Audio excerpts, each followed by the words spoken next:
पञ्चमहाभूतमा पनि मेरो अंश विद्यमान छ भनेर उदाहरण रूपमा भगवानले रजोहमप्सुकन्तय प्रवास्मै शशि सूर्य प्रणव सर्वदेतेषु शब्दखे पौरुषम तेषु निजु भन्नुभएको छ।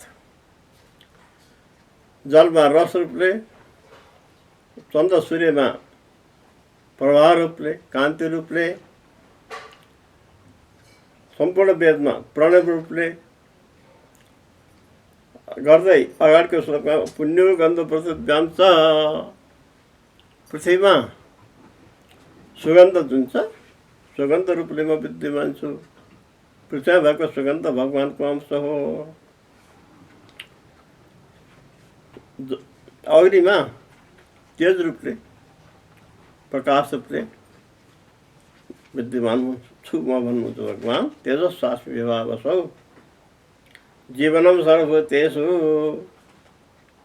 सम्पूर्ण प्राणीमा जीवन रूपले आत्मा, जीवात्माको स्वरूप जो चेतन रूपले विद्यमान छ। जीवनम सर्वभूतेषु, यो मान्छेको मात्रै कुरा भएन, सूचनादेखि लिएर हात्तीसम्म र ग्रह आदि जलचर थलचर सबैमा जीवन रूपले भगवान विद्यमान हुनुहुन्छ। त्यो भगवानको स्वरूप हो।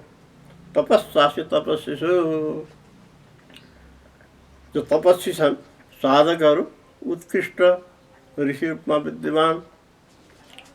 हाम्रो पौराणिक साहित्यमा एउटा धेरैको उदाहरण दिएको छ, प्रसिद्ध छ। त्यसैको तपस्यासु तपस्वीषु, तपस्याहरूमा तपस्या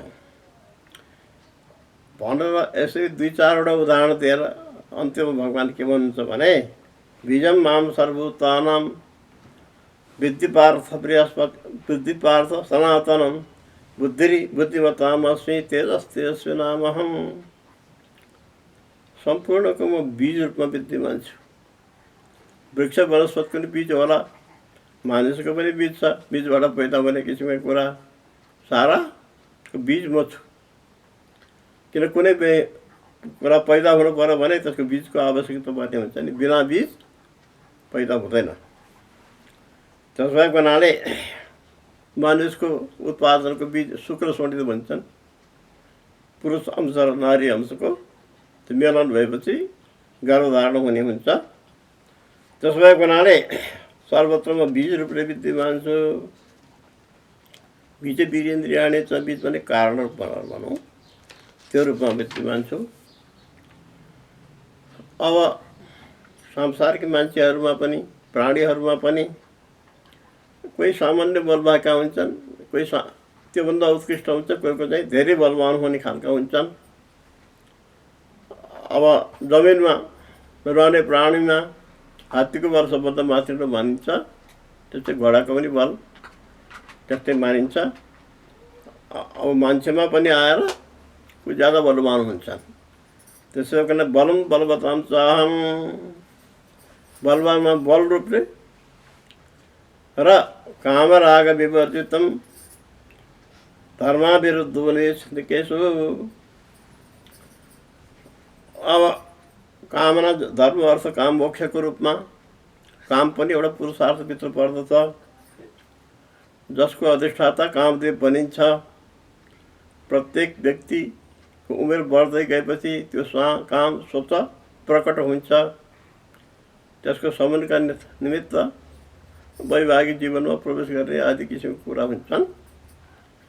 काम राग विवर्जितम, तर कामको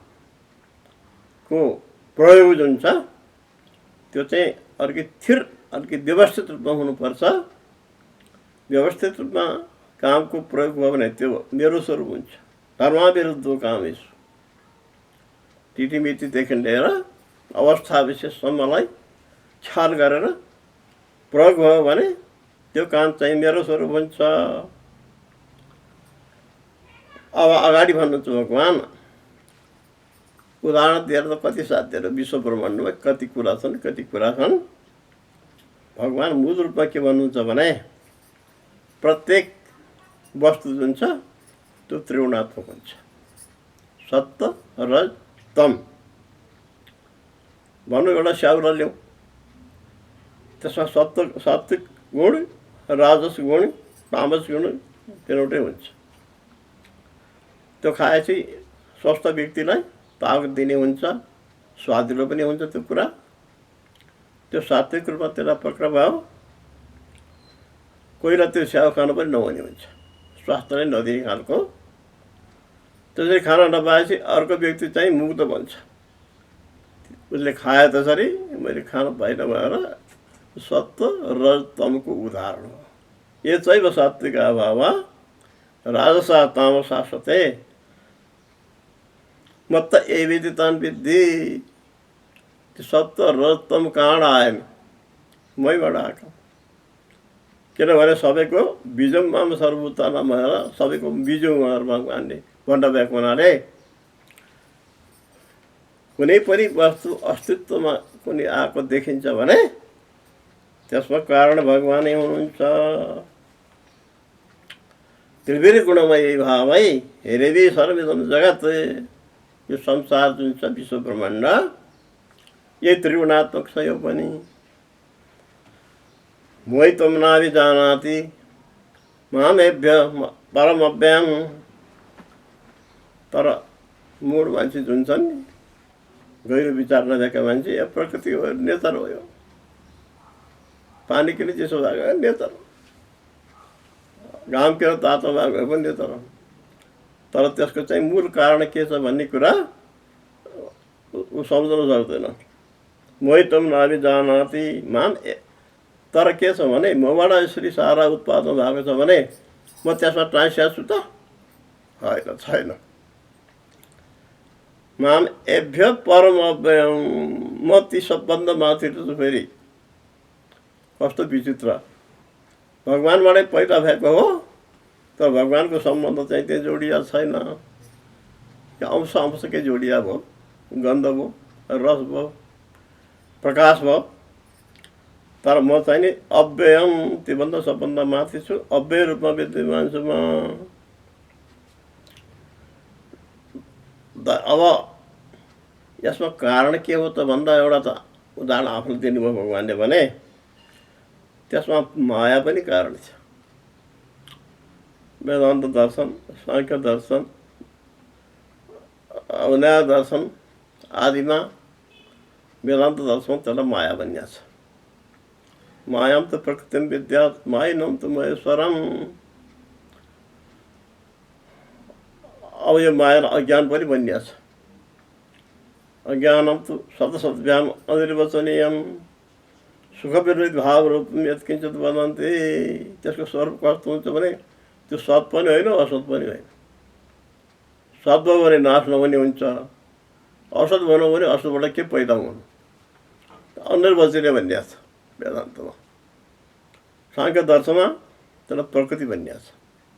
मूल प्रकृति अविकृति। मूल प्रकृति हुन्छ त्यो अविकृत रूपमा विद्यमान छ।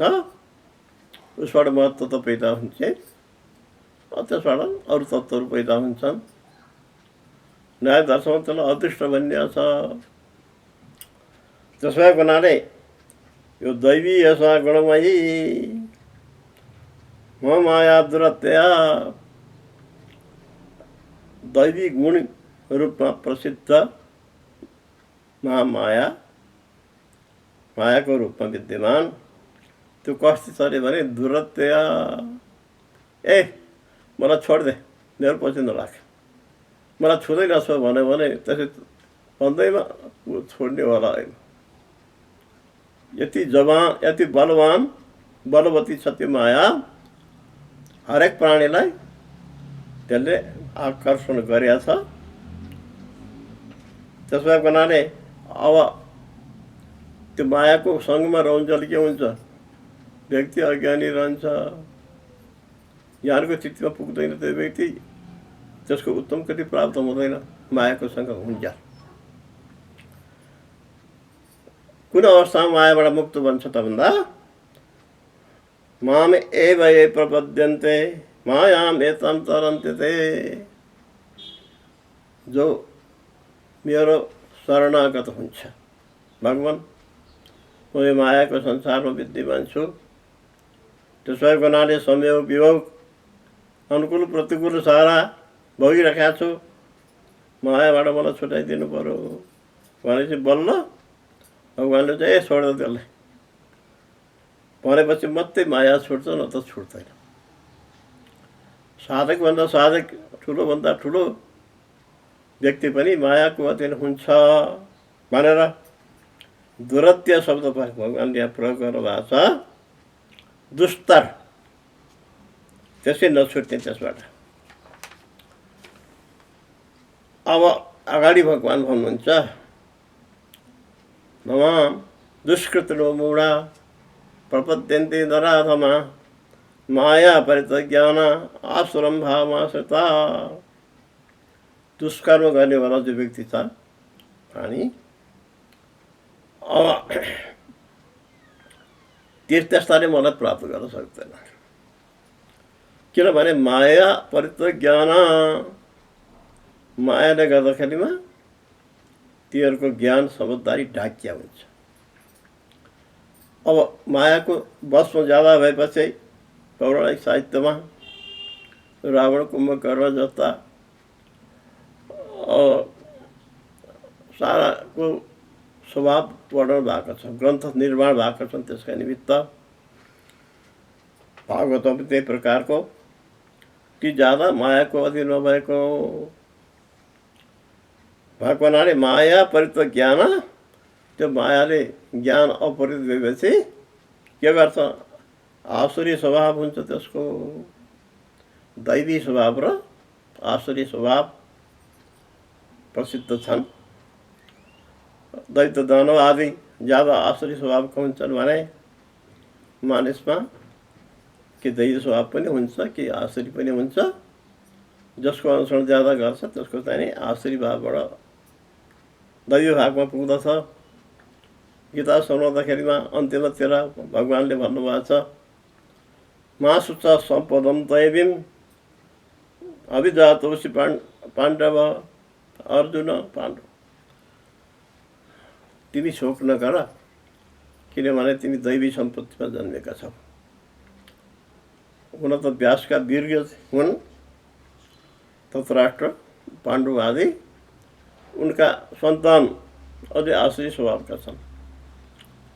के गरी तिनीहरूको राज्य अपहरण गरौँ, तिनीहरूबाट के गरी आफू चाहिँ उच्च स्थितिमा पुग्योस् भनेर पाण्डवहरूलाई ज्यादा क्षतिको कुरा महाभारतको अध्ययनबाट थाहा हुन्छ। र त्यस्तो हुँदाखेरि पनि सहेर भगवत शरणागत भएर सङ्ग्राममा शरीर भएको हुनाले पाण्डवको विजय हुन्छ, भगवानको प्रसाद प्राप्त भएको हुनाले। त्यसै गरी नमाम दुष्कृत मूढा प्रपद्यन्ते नराधमा। त्यसरी दुष्कर्म गर्ने मूढलाई भगवानले नराधम भन्नुभएको छ। नरहरूमा अधम खालको, निकृष्ट खालको, जस्तो स्वभाव छ त्यही अनुसारको काम गर्छ उसले। अपहरण गर्ने काम, अरूलाई दबाउने काम, आफूमाथि पुग्ने किसिमको कुरा। किन त्यस्तो भएको भन्दा माया परित ज्ञान, मायाले गर्दा तिनीहरूको ज्ञान अपहरण हुन्छ। त्यो भएको हुनाले विवेक भन्ने कुरा बिर्को लाग्छ भन्छन् क्या। अब कति कस्ता मान्छेले मलाई भजन गर्छन् त, मेरो शरणागत हुन्छन् त भन्दा मोटामोटी 4 किसिमका। चतुर्वेदा भजन्ते माम जना सकृतरो जना आर्तो जिज्ञासुरर्थार्थे। अब 4 किसिमका हुन्छन् ती मान्छे। 4 किसिमका व्यक्तिले मेरो भजन गर्छन्, आश्रय गर्छन्। आर्त, जिज्ञासु, अर्थार्थी र ज्ञानी। एउटा अर्थ पीडा हो, जुन पीडा न डाक्टरको औषधि समान हुन्छ, न कुनै सहयोगी व्यक्तिले सहयोग गर्दा त्यो समान हुन्छ। अन्तर घातको रूपमा पीडित भएको छ भने त्यो मेरो शरणागत हुन्छ। भागवतमा भनिएको छ, गजेन्द्र मोक्षको प्रकरण आउँछ। गजेन्द्र हात्ती स्वतः बलवान छ, उसका परिजन पनि छन् ऊ जस्तै बलवान। ग्राहले पक्रेपछि त्यसबाट छुट्ने स्वयं प्रयास गरेर उसका परिजनले पनि सहयोग गरे, तर केही लाएन। त्यतिखेर उसलाई चेतना आउँछ, भगवानको शरण पर्छु भनेर कमल अर्पण गरेर नारायण अखिल गुरु भगवान नमस्ते, हे भगवान मलाई संरक्षण गर्नुहोस् भन्ने रूपमा उसले शरणागत हुन्छन्। त्यस्तै प्रकारको द्रौपदीले पनि उदाहरणको रूपमा देखिन्छ। आर्तको रूपमा, राजरानीको रूपमा विद्यमान द्रौपदीलाई जुवामा हारेर दुशासनलाई लिनु पठाएकोमा उनी रजोवस्था के भन्छन्, नआउनका निमित्त प्रयास गर्छन्, तर दुशासनले बलजबत ल्याउँछ र सभा समक्ष उनलाई निर्वस्त्र गर्न खोजिन्छ। नारीका निमित्त स्वयं जति बलवती छ त्यो छँदैछ, नभएमा बिहा नहुँदैसम्म पिताजीको बिहा भइसकेपछि पतिको सहयोग उसलाई प्राप्त हुनुपर्छ, हुन्छ। तर यहाँ 5 वटा पति छन्, एउटा मात्रै नभएर मुन्टो निहुराएर बसेका छन्। सभासदहरू भीष्म, द्रोण जस्ता किसिमका उत्कृष्ट खालका व्यक्ति पनि छन्, तर कतैपट्टि सहानुभूतिको आवाज देख्दैन। अनिखेरि भगवानको शरणागत हुन्छ नि उनी आफै पनि सकिन्छ र सारीलाई टोकेर पनि अडाउन खोज्छ, तर त्यो पनि नभएपछि नि बल्ल भगवान हे कृष्ण द्वारकावासिन भनेर उनले पुकार गरेपछि भगवान पुग्नुहुन्छ। त्यहाँ वस्त्र रूपले उनको इज्जत बचाइदिने काम गर्छन्। त्यो सबलाई थाहा भएको कुरा हो। आर्त जिज्ञासु, जान्न चाहनेवाला व्यक्ति। जिज्ञासु कुनै विषय विशेषको जिज्ञासा त बेग्लै कुरा हो, तर ज्ञानका निमित्त जिज्ञासु हुनु। हाम्रा पौराणिक साहित्य जुन छन् त्यसमा सौनकादी प्रश्न गर्नेवाला सूची त्यसको समाधान गर्ने रूपमा पनि प्रस्तुत भएको छ। त्यसो भएको हुनाले भागवत नै भनौँ, त्यस्तो सुरुवात त्यसरी भएको छ। त्यसो भएको हुनाले जिज्ञासु व्यक्ति जिज्ञासु। अर्को अर्थार्थी, मान्छे अरूभन्दा सबभन्दा गरिब भयो, निमुखा भयो। न बन्धु मध्ये धनैले जीवनम, बन्धुवर्ग अगाडि सबभन्दा निकृष्ट जीवनको छ भने भगवानको शरणागत भएर पनि धन प्राप्त गर्न सक्ने हुन्छ। त्यो अर्थार्थी भन्नुभएको छ। त्यहाँ भगवानले अर्थार्थी भक्तमा ध्रुवको उदाहरण दिन्छन्। ध्रुव उत्तानपादका छोरा, उनका 2टा रानीहरू तिब्बतमा सुरुचिबाट उत्तमको, सुनीतिबाट ध्रुव पैदा भएका हुन्छन्।